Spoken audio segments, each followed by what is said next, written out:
Voilà pour tout ce qui est obligatoire dans un pentamètre. Nous allons donc pouvoir nous occuper maintenant de ce qui ne l'est pas.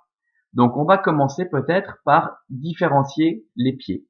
Donc on peut mettre ici une coupure, voilà, enfin ça s'appelle pas une coupure, hein, je vois que c'est une césure entre les différents pieds. Donc je vais la mettre en bleu, effectivement. Alors j'en mets une devant mon dactyle, voilà, et une devant le dactyle suivant.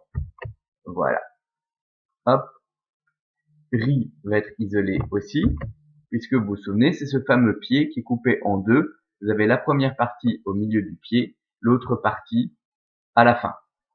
Bon, on peut agir de même pour tous nos pentamètres. Donc, je peux mettre ici, au deuxième pentamètre, ma césure devant la voyelle, devant la syllabe finale, ensuite devant le dactyle, et l'antépénultième dactyle, juste ici. Voilà. Ensuite, devant la première partie du pied coupé en deux. Ok, on y va. Ah ben tiens, je vois que ici, j'ai déjà un spondé qui s'est formé. Je peux donc mettre une césure devant. On continue. Pentamètre suivant. Donc, on a la dernière syllabe que je peux isoler par une césure. On a le dactyle qui la précède, l'antépénultième dactyle, la syllabe isolée qui est la première partie du pied dont on avait la seconde partie à la fin. Voilà. Alors, on peut continuer. Voilà, voilà, voilà. Alors, le dernier pentamètre, je mets donc la césure devant la voyelle isolée de la fin du vers. J'isole le dactyle qui la précède. Oh, j'ai pas mis la césure au bon endroit. Voilà, j'isole le dactyle qui la précède. Ouais. L'antépénultième dactyle. Et la syllabe isolée. Voilà. Une fois que c'est fait, on va pouvoir s'occuper des parties plus ou moins libres des vers. Alors, on regarde, il nous faut donc à chaque fois trouver deux pieds. Obvia, d'office, le A sera bref. Pour quelle raison? Parce que il est précédé d'une voyelle brève, elle-même précédée d'une voyelle longue, ce qui veut dire qu'on a un pied. Donc, on a un dactyle, je peux mettre ici ma césure, voilà, il nous reste deux syllabes, elles seront d'office longues, c'est un spondé, et nous tombons sur le bon nombre de pieds. On continue ici, il ne nous reste que deux syllabes précédées d'une syllabe longue, et bien d'office on va avoir un dactyle, vous ne pouvez pas avoir autre chose. Donc d'office elles seront longues, et on a le bon nombre de pieds, parce que vous vous souvenez, on avait déjà mis la césure devant Fulgen, qui était un spondé. On continue. Le troisième pentamètre du texte, eh bien, si nous regardons bien, ici nous avons une syllabe longue, ce qui veut dire que si notre pied se termine par une syllabe longue, la syllabe qui précède d'office sera longue aussi. Il s'agit d'un spondé, puisqu'un pied ne peut commencer que par une syllabe longue. Donc il s'agit d'un spondé. Là, je peux mettre ma césure.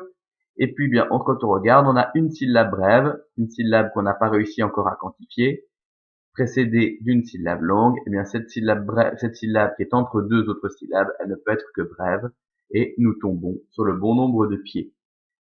Dernier pentamètre qui nous occupe, on regarde un petit peu, et là on voit que donc il nous faut deux vers, et on a une, deux, trois, quatre, cinq, six syllabes.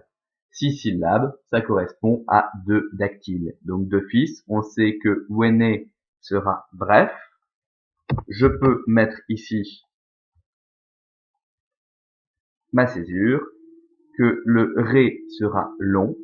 Alors ce qui est normal, puisque le EM avait disparu devant le E du X, X étant un tout petit mot, pour ne pas disparaître, sa voyelle se doit d'être forte. Et rapide, en vert, et nous tombons sur le bon nombre de pieds. Je surveille l'heure, ok. Bien, on va pouvoir commencer les hexamètres. Je prends mon petit déjeuner en même temps, donc je bois mon thé, désolé. Alors, on sait que dans un hexamètre, c'est pareil que dans les pentamètres, les pieds commencent toujours par une syllabe longue, ce qui veut dire que tous les vers vont commencer par une syllabe longue.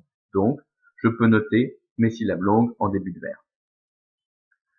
En même temps, par le A était suivi par deux consonnes, ce qui veut dire qu'il était long. Le nœud est une diphtongue, donc il était long aussi. Si.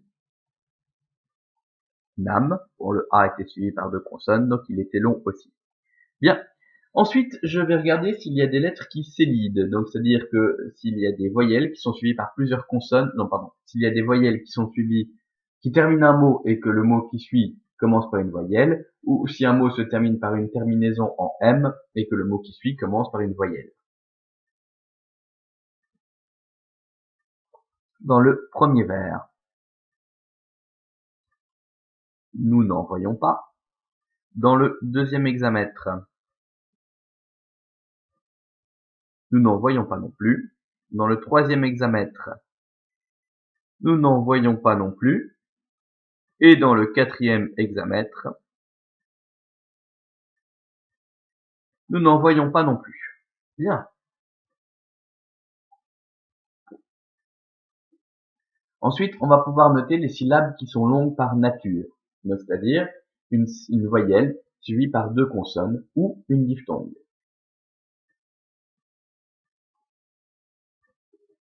On y va. Alors, partite, luminibus, ce. Ah, on voit que le U de luminibus est suivi par deux S, donc c'est une syllabe longue.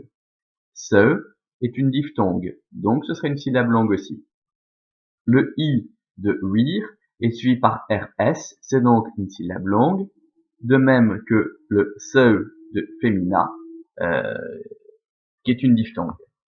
On peut donc continuer. Dans le vers suivant, ne strepitu, le U qui est ici sera probablement long puisque c'est un U d'ablatif, nous vérifierons tout à l'heure. Terete, le E de terete est long puisqu'il est suivi par deux R. Pedum, ne, le U de pedum est long puisqu'il est suivi par deux consonnes, M et N. Le nœud est long puisque c'est une diphtongue. Le aïe de quaérité est long puisque c'est une diphtongue. Et c'est tout pour ce vers. Troisième hexamètre.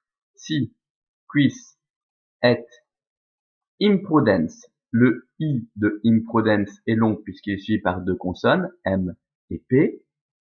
Le E de imprudence est long puisqu'il est suivi par deux consonnes, N et S.